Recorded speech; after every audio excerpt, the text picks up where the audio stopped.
Түркістан облысында нөсер салдарынан өзендер арнасынан тасып жатыр.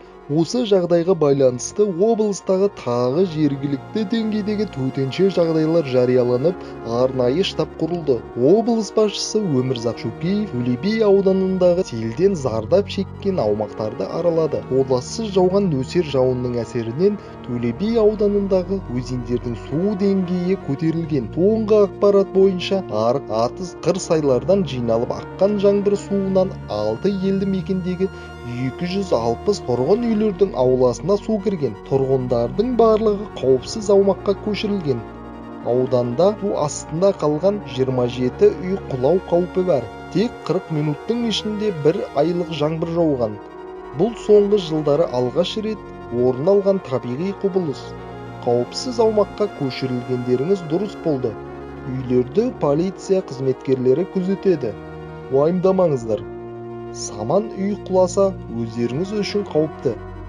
Барлық аудандар осында көмекке келіп жатыр, деді Өмірзақ Естайұлы Төле би ауданы тұрғындарымен кездесу кезінде.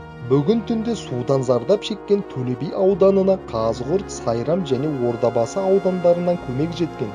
Олар халықты эвакуациялап, қажетті заттар мен ыстық тамақпен қамтамасыз етіп жатыр. Нөсер салдарынан өзендер суы арнасынан тасып, Төле би, Қазығұрт, Бәйдібек аудандарында жалпы 522 үй ауласы мен 4 үйді су басып, 258 адам эвакуацияланған. 1077 метр куб су шығарылған. Бұл туралы облыс әкімі орынбасары Сәкен Қалқаманов өңірлік коммуникация қызметінің алаңында мәлімдеді. Түркістан облыстық төтенше жағдай департаментінің мәліметінше, Төле би ауданындағы Қарасу өзенінде су деңгейі көтерілуінен 4 үй 376 аула аумағын су басқан. Жергілікті маңызы бар 4 көпірді су шайып кеткен. 8 бас ірі қара және ұсақ мал шығыны болған. Аудан орталығы Ленгір қаласындағы 20 аула су астында қалған. Сондай-ақ нөмір 5 кәсіби техникалық колледж базасында зардап шеккен Сұлтанрабат ауылының 150 тұрғынына эвакуациялық пункт ұйымдастырылған.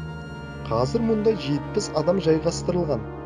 Оның 32-сі балалар, тағы 80 адам жақын маңдағы туыстарының үйіне орналасқан.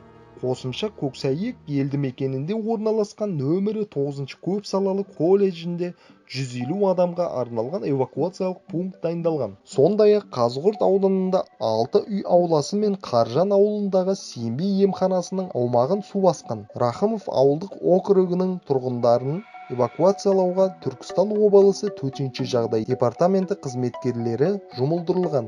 Көкбел ауылынан 133 адам қауіпсіз жерге көшірілген. Оның 45-і балалар. Барлық эвакуацияланған тұрғындар туыстарының үйлеріне жайғастырылған. Қазіргі таңда су басқан аймақтардағы арықтарды тазалау жұмыстары жүргізілуде. Бәйдібек ауданындағы Ақбастау ауылдық округіне қарасты Тұрақты каналынан тасыған су салдарынан 3 елді мекендегі 13 үй ауласын су басқан. Су деңгейі 20 сантиметрге дейін көтерілген. Төтенше жағдай қызметкерлерінің көмегімен Тұрақты ауылынан 55 адам, Ақбастау ауылындағы Шоқан Уәлиханов орта мектебі эвакуациялық пунктіне орналастырылған. Оның ішінде 18 жас балалар. Түркістан облысының төтенше жағдай жанынан департамент қызметкерлері жергілікті атқарушы органдар мен полиция қызметкерлерінен құралған жедел штаб құрылды. Су тасқыны зардабын жоюға 612 маман мен 84 техника, 47 мотопомпа жұмылдырылған. Еске сала кетсек, 13 мамыр күні түнде Түркістан облысында жауын-шашын салдарынан бірнеше ауылды су басқан болатын.